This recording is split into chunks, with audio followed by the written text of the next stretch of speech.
When was the first time you were introduced to artificial intelligence? What if I told you that I was introduced to, not just introduced to, but also made familiar with artificial intelligence way back in 1987 when I was just 5 years old? You better believe it. Well, it helps if your father is pursuing his MTech at IIT Madras and absolutely loves technology and is busy dabbling with artificial intelligence. And he ran this program with us, which was his pet project, I think, at that time, where you could basically via text, as in you're typing out the conversations, but the computer speaks to you as if it's a person. You can have a real conversation at a very nascent basic stage, like a basic introduction and a basic getting to know each other. It was incredible. Many years later, a couple of months ago, I published this book. I took on a very different stream because while I have a lot of my dad's qualities, the technical, geeky, scientific side is not one of them. So I went on to become an advertising and brand strategy specialist. And I wrote this book and self published it. It's called Building Brands in a Suddenly Changed World. I wrote this book in recognition of the changes that all of us are tackling as people, as business owners, as brand owners, as employers, as the workforce, and how it's impacting our societies, how it's impacting the way we buy, the way we work, and how it ought to impact the way we sell. So that's what this book is about. It has a 4.9 star rating on Amazon. Do check it out. A handbook of the maddening shifts that turned things upside down this decade alone. What's next, and what it all means for business and brands. That's what this book is about. So, my dad sent me a text about a month ago which said, "Can I use AI to make a podcast about your book? It doesn't require a studio, it won't employ any real characters, it will be entirely AI generated." And I was like, "Of course, what a wonderful idea." That's it. The next thing you know, very quickly he put together this podcast. I had to send him the open text, and of course, all credit to his prompt engineering, which he is a champion at. And I'm learning it from him, which is just incredible for me. And I hope I have imbibed some of that. Being young at heart and embracing the future quality. Maybe I have, which is why this book, Building Brands in a Suddenly Changed World. So over to the podcast and hope you enjoy it. If you have read the book, you will appreciate how incredible the podcast is. If you haven't read the book or are too lazy to read it, you will be able to appreciate the contents of this book through this podcast. My dad also has moved on to audiobooks and he keeps telling me to convert this into an audiobook. That's another project I'll be taking up soon. And some of you may feel like buying the book after listening to the podcast. So listen to the podcast absolutely free of cost. There you go. A completely AI generated podcast about my book. Cheers. Welcome to another exciting episode of our podcast. Today we're diving into a fascinating new book that explores the transformation of branding in our rapidly changing world.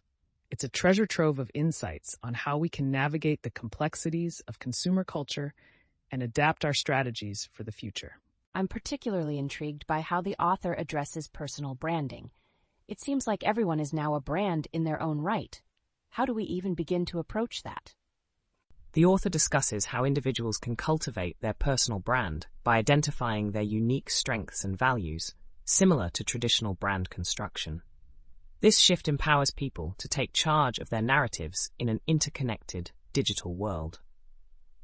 And I'm eager to hear about the author's views on sustainability and branding. It sounds like a crucial topic for the future. Let's dive in. Let's transition into some fascinating case studies highlighted by Pooja Nair, like Dove's bold moves against unrealistic beauty standards. That campaign started as early as 2004 and has evolved to stay relevant even in this era of AI manipulation. It's impressive how Dove has been ahead of the curve. But how do brands like Dove stay relatable amid rapidly shifting trends? Is there a secret sauce? Dove's success lies in tapping into genuine consumer concerns and emotions. By focusing on real beauty and authentic representation, they've built a narrative that resonates deeply, fostering trust, which is invaluable in today's marketplace. Trust really is the magic ingredient. Speaking of trust, what about Ariel's Share the Load campaign? It's a brilliant example of a brand addressing societal issues, not just about laundry detergent anymore. Absolutely, it's like they're saying, let's tackle stereotypes head-on while you wash your whites. But do brands have a responsibility to address social issues, or is it just savvy marketing? That's a complex point. While some might see it as a marketing tactic, brands genuinely have a role in societal change. By aligning their values with those of their consumers, they create a connection that transcends mere transactions. That's a profound insight. Nike's shift from showcasing only professional athletes to including everyday people on their fitness journeys is a game changer, reflecting a growing culture of inclusivity in sports. Exactly. Nike is saying, you don't have to be an Olympian to be part of our story. But how do brands balance authenticity with the pressure to appear aspirational? That's where counterculture comes in. Brands are realizing that authenticity resonates more with consumers than unattainable ideals. By embracing real stories and experiences, they create relatable content that inspires rather than alienates. What a refreshing perspective. Pooja Nair's book encapsulates these changes and opens new avenues for brands to explore. Speaking of innovation, what other strategies does Pooja discuss that could help brands thrive? The book offers valuable insights into future-proofing brands by embracing change rather than resisting it. It's a must-read for anyone looking to navigate today's market complexities. Let's dive deeper into those strategies next. Now let's tackle the resistance to change in organizations. It's a vital topic in today's fast-paced world. I've seen it firsthand. People cling to old ways like toddlers to their favorite toys. What common responses do you observe when organizations face change? Resistance often manifests as skepticism, fear, or denial. Companies like Kodak, which resisted the digital wave, serve as cautionary tales for others. Kodak is a perfect example. Their reluctance to embrace change highlights the necessity of adaptability in brand strategies. Do you think that's a skill that can be cultivated? I'd love to think so, but how do you overcome that resistance? Is there a magic formula? While there's no one-size-fits-all solution, fostering a culture of openness and humility is crucial. Leaders should encourage their teams to embrace a mindset of continuous learning, empowering employees, and ensuring the organization remains relevant. It's almost like a dance. You have to move with the rhythm of change or risk stepping on your own toes. Exactly. But what brands failed to adapt and what lessons can we draw from them? Take Blockbuster, for instance. They had the chance to buy Netflix but turned it down. Now they're a ghost of their former selves. The lesson? Always be willing to pivot. Precisely. The ability to unlearn and reskill is vital. Those who cling to outdated practices often find themselves on the wrong side of history.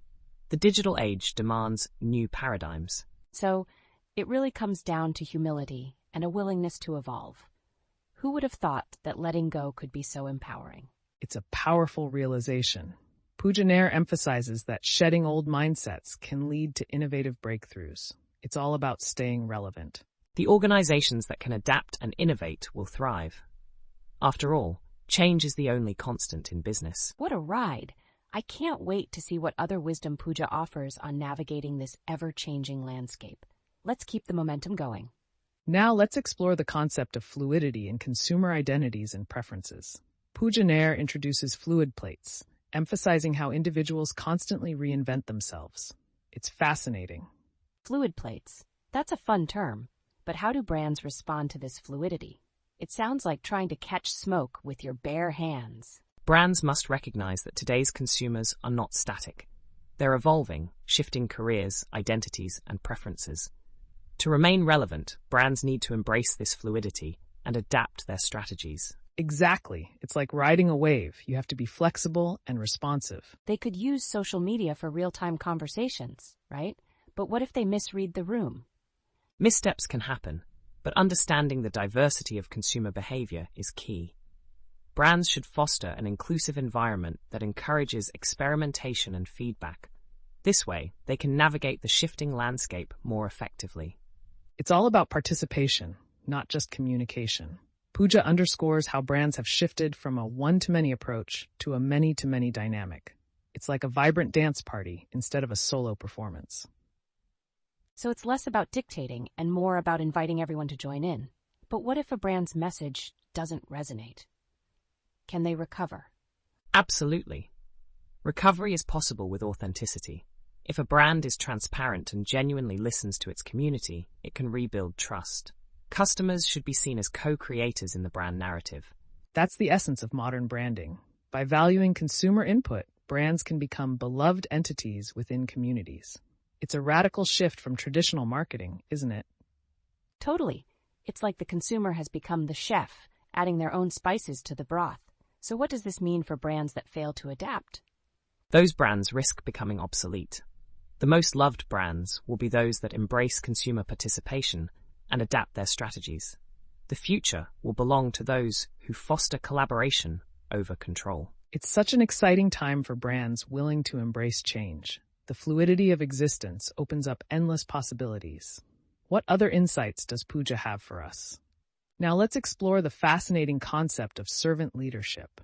This moves away from the traditional boss mentality and emphasizes a leader's duty to prioritize their team's needs. When I first heard about servant leadership, I thought it was just a fancy way to say, "You're all my servants." But it's really about leaders rolling up their sleeves and serving their teams. Servant leadership flips the script on traditional styles. It's not about barking orders. It's about fostering collaboration and trust. The best leaders today inspire and empower their teams rather than exerting authority. This aligns perfectly with evolving workforce expectations. Employees now seek leaders who are empathetic and communicative. Do you think this shift is a response to the rising influence of Gen Z? Absolutely. I can just imagine a Gen Z employee rolling their eyes at a boss with an authoritarian vibe. They'd probably have their LinkedIn profiles ready. The Gen Z workforce is reshaping leadership dynamics, valuing authenticity and transparency. Leaders must adapt or risk losing top talent. It's a wake-up call for organizations. Servant leadership isn't just about being liked, it's about cultivating an environment that enhances productivity and retention. How can companies implement this effectively? They should start with leadership training that emphasizes empathy and collaboration. I can picture a servant leadership boot camp. Organizations need to prioritize developing leaders who can genuinely listen and respond to team dynamics. Training should focus on emotional intelligence, active listening, and fostering a culture of feedback. The transition from a boss-centric approach to a servant-led model is crucial for future growth. It's not just about the bottom line. It's about nurturing a thriving organizational culture. What do you think the future holds for leadership styles? If servant leadership continues to gain traction, we might see a rise in collaborative cheerleaders rather than traditional leaders. Imagine bosses wearing pom-poms instead of suits. It suggests a future where leaders are less about authority and more about empowerment, celebrating team successes while providing support and guidance. This essence of servant leadership will shape tomorrow's workplaces. I love that vision. It's about creating spaces where everyone can thrive. What other fascinating themes does the book touch on that we should explore next? Now let's examine personal branding in the digital age. The book emphasizes how every individual is essentially a brand now. It's wild to think about. Gone are the days when branding was just for products. If you're not branding yourself, are you even in the game? How do professionals navigate this new landscape? Personal branding has become a foundational skill for everyone, not just marketers or entrepreneurs. It allows individuals to showcase their unique capabilities and connect authentically. It's less about competition and more about collaboration. It's fascinating how this shift has transformed workplace dynamics. If personal branding is a necessity, what misconceptions do professionals have about it? One misconception is that personal branding is all about self-promotion. Like shouting, "Look at me." But isn't it more about authenticity? If I claimed to be a world-class juggler but couldn't toss a ball, that'd be a disaster. Authenticity is key.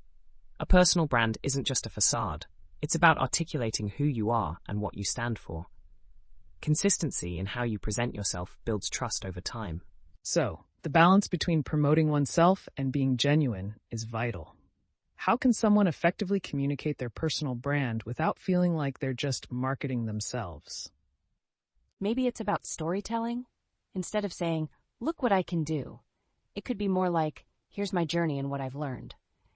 It's like sharing a good recipe instead of just listing ingredients. Storytelling allows individuals to connect emotionally, making their brand relatable. It's about inviting others into your world and showing how your experiences shaped who you are. It's about creating a community around your brand rather than just a transactional relationship. What should professionals focus on when building their personal brand in this hyper-connected world? Consistency across platforms is key. If I'm quirky on Instagram but stiff on LinkedIn, that's confusing. It's like trying to sell ice cream in a winter coat. Just doesn't match. Consistency in messaging, visuals, and interactions reinforces brand identity. Remember, it's an ongoing process. As you grow, so should your brand. Embrace that journey, and others will resonate with your authenticity. It's all about being true to yourself while navigating the digital age's vast opportunities. I think it'll lead to more collaborative opportunities. Instead of viewing others as competition, we'll see them as allies in our journeys. Imagine a world where we all cheer each other on. Now that's a brand revolution. That vision captures the essence of personal branding beautifully. It's about building connections and support that empower everyone involved. We're not just brands, we're part of a larger community shaping the future together. What a powerful note to end on. Let's keep this discussion going as we explore what else the book reveals about the evolving landscape of personal branding. Now let's shift focus to the evolution from post-purchase justification to a sense of pride in consumer choices. It's a game changer for brands looking to connect with their audience. How amazing would it be if consumers not only justified their purchases but felt proud of them? How can brands foster that sense of pride? Is it just about flashy ads? It's much deeper than advertising. Brands can cultivate pride by involving consumers in the creation process, making them feel part of something bigger.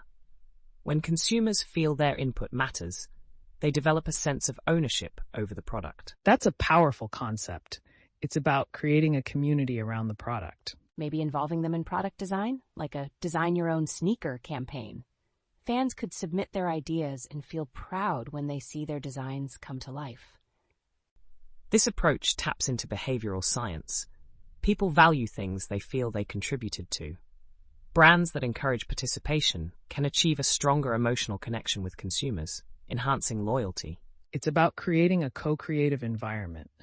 But what about brands that still rely on traditional marketing? How can they transition to this new mindset? They need to be willing to listen. If a friend asks for your opinion on a movie but doesn't care about your thoughts, you won't want to share again. Brands must be open to feedback and adapt. Brands must embrace dialogue with their consumers rather than a monologue. This shift from customer centricity to participation centricity is vital.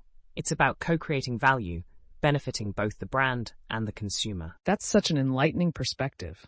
By allowing consumers to shape their experiences, brands can build deeper loyalty. Definitely. If a brand opens the door for feedback but ignores it, that could feel like a betrayal. Trust is crucial. Once broken, it's hard to rebuild. Maintaining trust is imperative. Brands should actively engage with feedback and show consumers that their voices matter.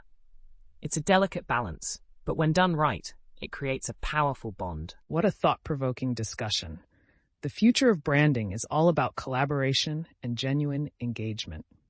As we wrap up this section, what final thoughts do you both have on cultivating pride in consumers? It boils down to authenticity. If brands are genuine in their engagement and truly care, that pride will naturally follow.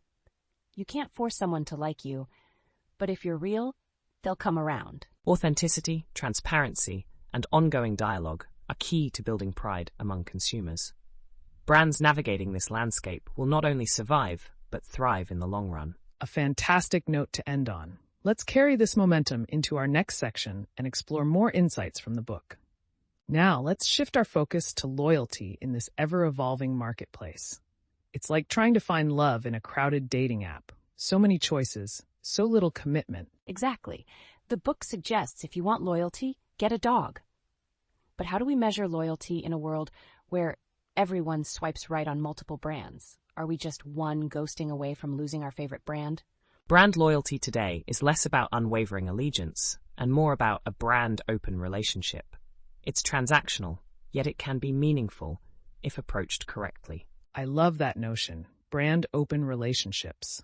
It's as if brands are now dating their consumers, trying to impress while keeping things casual. Maybe they need to go all out on first dates, like offering a free trial or a get-to-know-us campaign.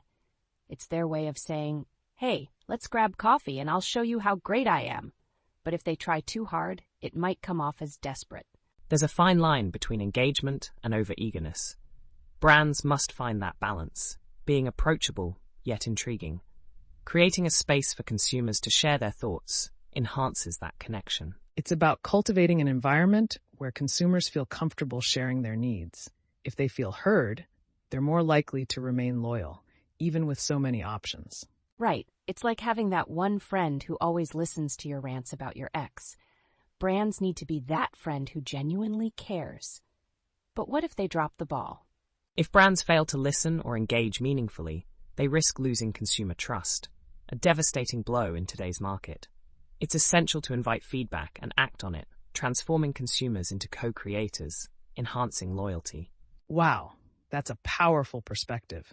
In this landscape of countless options, brands that foster a sense of community and shared ownership stand a better chance of thriving. What do you think? It's all about the vibes. If consumers feel good about a brand's mission, like sustainability, they're more likely to stick around. It's like feeling the chemistry on a first date. You just know when it's right. The emotional connection consumers feel towards a brand can be a game changer. Those vibes reflect their experiences and values, leading to long-term loyalty. What an enlightening discussion. It seems that loyalty today is less about chains and more about connections. As we wrap up this section, what final thoughts do you both have on how brands can navigate this landscape of choices? Authenticity is key. If brands are genuine, consumers will sense that and build loyalty naturally. It's like a healthy relationship. Honesty and openness create a strong bond. Brands that prioritize authentic engagement and consumer participation will flourish. They must evolve from traditional loyalty strategies to creating meaningful connections. A fantastic note to end on. Let's carry this insight into the next section and uncover even more fascinating revelations from the book. All right, let's shift our focus to generational differences between Gen Z and millennials. It's like a battle of the ages. It's intriguing how their consumer behaviors differ. Can you imagine a Gen Z kid saying, I'm afraid to make a purchase because I might look stupid, versus a millennial stressing over that? Gen Z is more willing to experiment with brands and products. They've grown up in a world full of options and low stakes, while millennials often grapple with fear of failure and societal judgment. Right. Gen Z sees shopping as a playground. Give it a try. See what happens. How can brands appeal to both demographics given these differences? Should brands adopt a two-pronged approach, using social media influencers for Gen Z while relying on trust-building testimonials for millennials? That's a smart strategy. Engaging Gen Z through platforms like TikTok, where authenticity reigns, can draw them in. Meanwhile, millennials may respond better to email marketing, emphasizing values and customer service. So it's about meeting them where they are. Gen Z wants immediate engagement, while millennials appreciate a more curated approach. Exactly. It's like trying to win over two different friends. One loves spontaneous adventures, while the other prefers cozy movie nights. Brands need a little something for everyone. And let's not overlook the emotional connection. Millennials value brand narratives and social responsibility, while Gen Z seeks brands that empower them and align with their values. That's a profound distinction. Millennial loyalty is built on trust and shared values, while Gen Z's loyalty hinges on empowerment and relatability. How can brands balance these elements in their marketing strategies? Maybe they could create campaigns showcasing real stories from both generations, testimonials from millennials alongside Gen Zers who've boldly tried something new. Highlighting diverse experiences fosters inclusivity and strengthens the brand's appeal. It shows they understand the complexities of both generations. Fantastic insights. As we wrap up this section, it's clear that understanding these generational differences is crucial for brands hoping to thrive. What final thoughts do you both have on navigating this dynamic landscape? It's all about authenticity. If brands connect with both demographics, they'll build a community that celebrates diversity and experiences. Brands must keep their finger on the pulse of these shifting dynamics to resonate. It's about evolving with the audience while honoring their unique perspectives. What a rich discussion. Let's carry this momentum forward and uncover even more insights in the next section. Now, let's discuss the intriguing concept of smart fatigue. It's fascinating how we're bombarded with so much information and technology that sometimes we just want to unplug. Definitely. Just the other day, I was explaining the latest social media trends to my grandma. By the end, she looked wiped out. I think I contributed to her smart fatigue. That's a perfect illustration. Smart fatigue arises when consumers feel overwhelmed by constant information. It's like we're living in a high-tech circus, longing for simplicity. The book suggests that in this overloaded world, people are craving simplicity. It's ironic, isn't it? With all this technology, we yearn for dumbness in our products and communications. Right. It's like wanting a classic hamburger instead of a gourmet burger piled high with toppings. Sometimes you just want the basics. Brands need to pivot by simplifying messaging to cut through the noise. If they deliver clear, concise information that resonates, they'll capture attention and foster genuine connections. It's about meeting consumers halfway. Instead of demanding full attention, brands should integrate their messages into today's multitasking lifestyles. Exactly. It's like finding the perfect podcast to listen to while doing the dishes. You're engaging while getting things done. Brands should create content that provides value during everyday moments. Whether it's stress relief tips or self-care advice, meeting consumers in their busy lives can make a difference. It's about being relevant without being intrusive. What's the takeaway for brands looking to avoid contributing to smart fatigue? Keep it simple and real. If brands prioritize clarity and value, they'll build trust and loyalty without overwhelming their audience. In this era of conscious consumerism, brands must be mindful of how they communicate. It's not just about selling, it's about meaningful dialogue with consumers. Absolutely. What a powerful note to end on. Let's keep this momentum as we transition into the next section. Now let's explore the evolution of conscious consumerism and how the landscape is changing dramatically. This shift is so intriguing. How can brands align with this new wave of conscious consumers? Are they just supposed to guess what we want? Brands need to actively listen and engage with their consumers. It's about understanding the values that drive today's shoppers. Transparency, sustainability, and authenticity are key. It's no longer just about flashy ads or the shiniest product. Consumers are asking tough questions. Where does this come from? Who made it? There's a new level of accountability. We've been given a megaphone, and consumers are no longer passive recipients of marketing. We're broadcasting our thoughts and opinions. With access to information at our fingertips, consumers have the power to shape narratives and hold brands accountable. This awareness has transformed their role from passive spectators to active participants. It's a powerful shift. Initiatives like Saatchi Ball's Conscious Effort Conclave show that the fashion and textile industries are catching on. Circular fashion is becoming mainstream. Brands that embrace this circular economy not only help the planet, but can also boost their profitability. That sounds like a win-win. Companies adopting sustainable practices are finding that consumers are willing to pay a premium for products that align with their values. It's about meeting market demand for responsibility while ensuring financial viability. Environmental consciousness is becoming as crucial as health consciousness. We're redefining what it means to be a responsible consumer. Shopping has turned into a moral choice. We're considering the impact on our communities and the planet. It's empowering.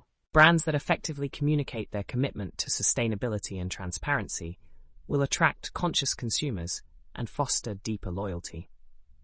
What's the takeaway for brands looking to thrive in this new landscape? Stay transparent and sustainable. If brands evolve with the conscious consumer, they'll not only survive but thrive. Building a relationship based on trust is essential. Consumers should feel good about their purchases, and brands should feel good about their impact. Absolutely. Let's keep this momentum going as we transition into the next exciting section of our discussion. Let's explore the fascinating world of New Age founders. It's all about how purpose-driven businesses are reshaping industries and redefining success. What defines a successful New Age founder? Is it just about having a great product, or is there more to it? Successful New Age founders exhibit empathy, innovation, and a genuine desire to solve real-world problems.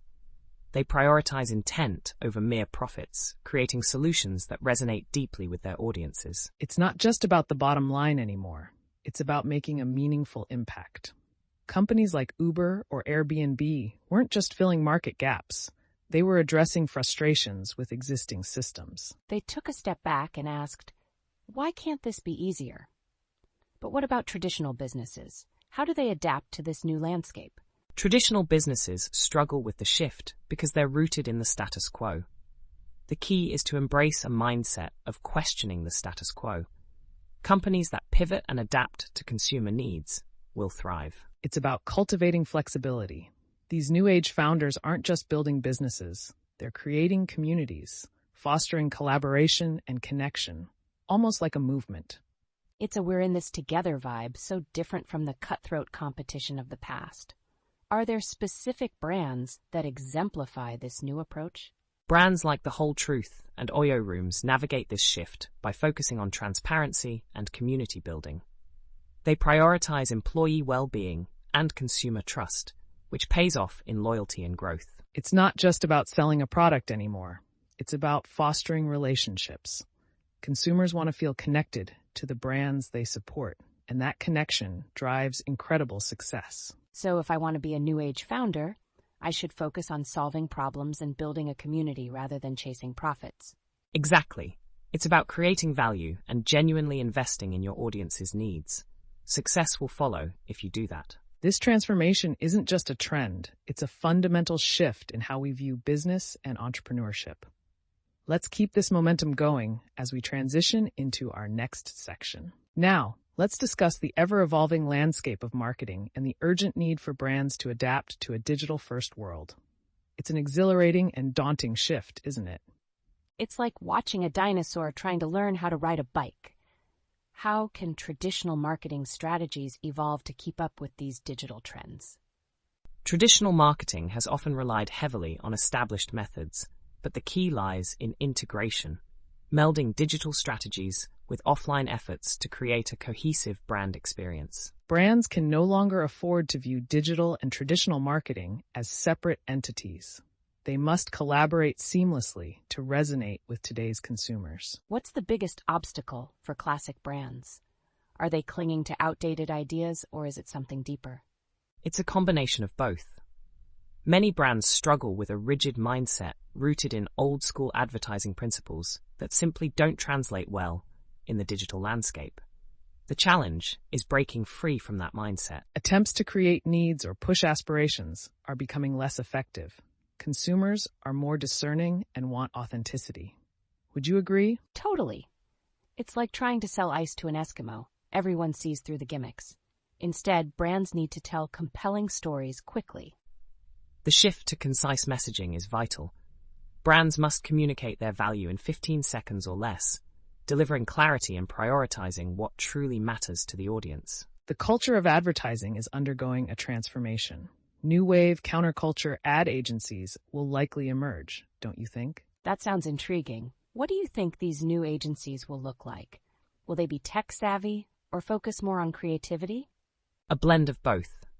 As Gen Zers and those with a digital-first mindset take the reins, we'll see a generation of creatives merging technology with storytelling. The future will require teams fluent in both realms. It's exciting to think about. With tools like QR codes linking OOH advertising with digital experiences, there's potential for engagement. It's about meeting consumers where they are, right? Exactly. Imagine walking past a billboard and scanning it for an instant discount. Brands that create those instant connections will have the edge. It's all about data analysis and real-time engagement. Marketers must anticipate consumer needs and provide relevant content when sought. This is the new frontier of marketing. The future of marketing is not just about selling.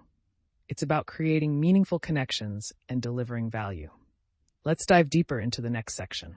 Now let's discuss the interplay between community, change and brands. Understanding how communities can be the backbone of brand building is crucial. Online communities can be hilarious. I saw a group dedicated to bizarre product reviews. Who knew a toaster could spark such heated debates? Those reviews highlight a deeper truth. Consumers are not just passive information receivers anymore. They actively shape brand narratives. Brands can no longer ignore these community voices. They need to engage meaningfully. This isn't just about influencers anymore. It's about building real relationships. Should brands treat their customers less like transactions and more like dinner guests? You wouldn't ignore them at your own dinner party. Exactly. Brands must recognize that communities form around shared interests and values. By acknowledging these dynamics, they can add value and foster loyalty. This is crucial as communities for change gain momentum. The room for manipulation in marketing is shrinking. Are brands ready for this shift? I'd like to think so. But some brands still seem stuck in the past, like selling VHS tapes in a streaming world. The challenge lies in the willingness to adapt. Brands must stand for their claims and engage authentically with followers who are emerging as activists. Brands have the opportunity to redefine their roles in consumers' lives, becoming catalysts for community-driven change. How exciting is that? Super exciting. Brands could become superhero sidekicks to communities on quests for change.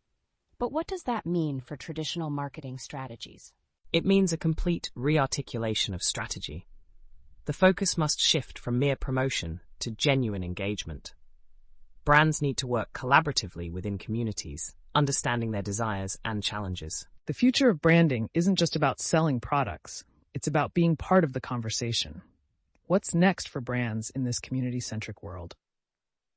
If they can figure out how to make a toaster a part of a community, they're on the right track. Identifying core values that resonate with the community and weaving them into the brand's narrative will help brands thrive in an empowered consumer landscape. Well said.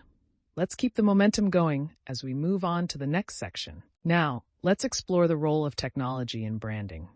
This section illuminates how brands leverage tech to enhance strategies and engage audiences. What are your thoughts? Technology feels like that cool kid in school who suddenly becomes the star of the show. Can you give me some examples of brands using technology successfully for engagement? Nike is a great example. Their app not only sells products, but also creates a community through personalized workouts and challenges, effectively turning customers into engaged participants. That's genius. They're not just selling shoes, they're building a fitness tribe. But what about smaller brands? Can they leverage technology the same way? Absolutely.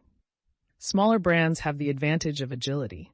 They can quickly adopt new tools like social media platforms or interactive content to connect with their audience. It's all about creativity and understanding your community. Staying ahead in the tech landscape is crucial. Brands that can anticipate trends and adapt their strategies will thrive. The digital space is ever evolving, and those who resist change will fall behind. Sounds like a game of musical chairs. If you're not quick on your feet, you're out.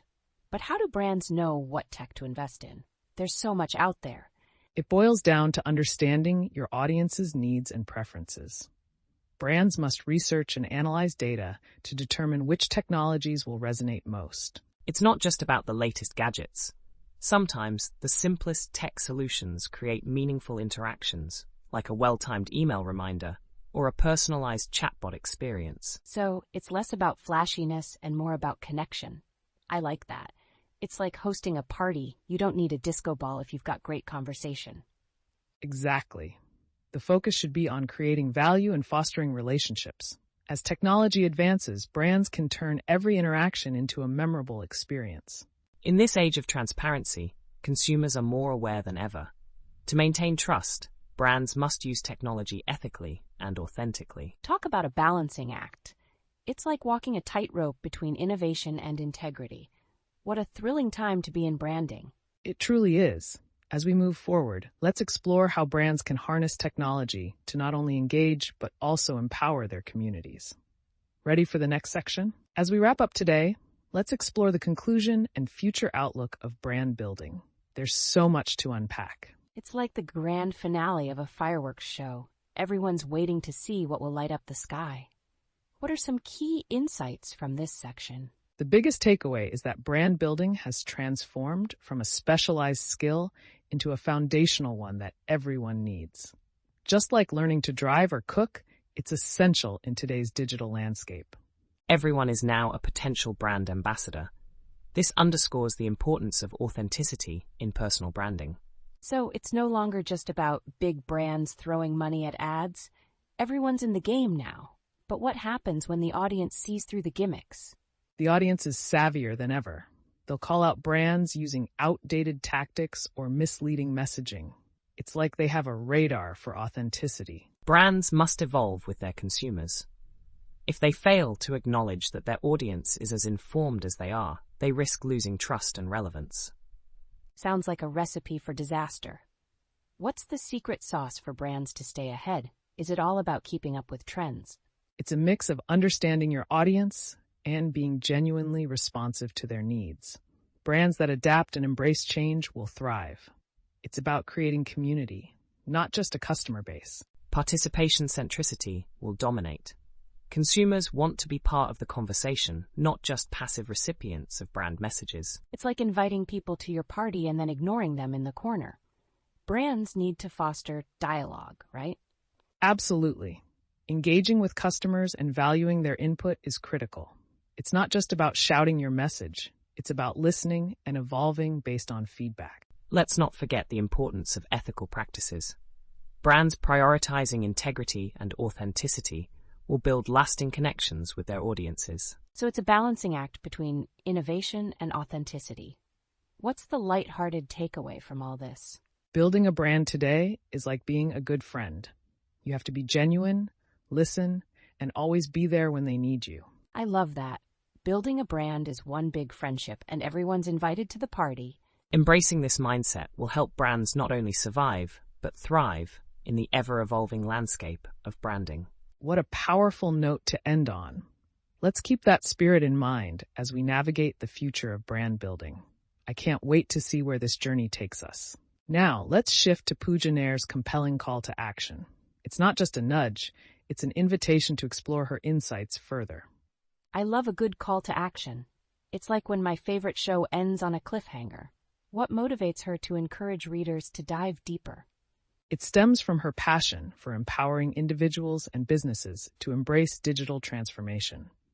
Pooja wants us to actively apply her insights in our own branding endeavors. The urgency of the digital age is palpable, and her message resonates with the need for individuals to adapt quickly. By encouraging exploration, she's fostering ownership over one's brand identity. So it's like she's handing us the toolkit and saying, now go build something amazing. But how do we start? It sounds daunting. It can be intimidating, but Pooja breaks it down step by step. She emphasizes understanding your unique value proposition and how to communicate that effectively. It's about creating a narrative that reflects who you are. That narrative must be authentic. Consumers can sense insincerity from a mile away. Pooja's call to action reminds us that authenticity is our best ally in brand building. If I wanted to take action, I'd need to figure out what makes me unique. But what if I don't know yet? That's a common struggle. Pooja suggests starting with self-reflection, asking what you're passionate about, your strengths, and how to align those with your audience's needs. It's like finding your personal North Star. This self-discovery process is essential for personal branding. It's about revealing your true self and connecting with others on that level. So it's like peeling back the layers of an onion. But what if people don't like what they find? Is there a risk in being so open? There's always a risk in vulnerability, but Pooja argues the reward far outweighs it. Genuine connections come from shared experiences, and those who resonate with your authenticity will become your strongest advocates. Feedback plays a crucial role. Pooja urges readers to invite feedback and questions from customers and peers. It's a continuous loop of learning and adapting. It's like having a personal brand board of directors. But how can our listeners get involved in this conversation? We'd love to hear from our audience. If they have questions or feedback about branding and marketing, we encourage them to reach out. This dialogue is vital for growth, both for us and for them. Engaging with listeners enriches this discussion, and provides insights that can help refine our understanding of branding in the digital age. It's like a massive brainstorming session. Let's encourage everyone to share their thoughts and ideas. Who knows what gems might emerge from this collective creativity? Let's embrace collaboration and exploration.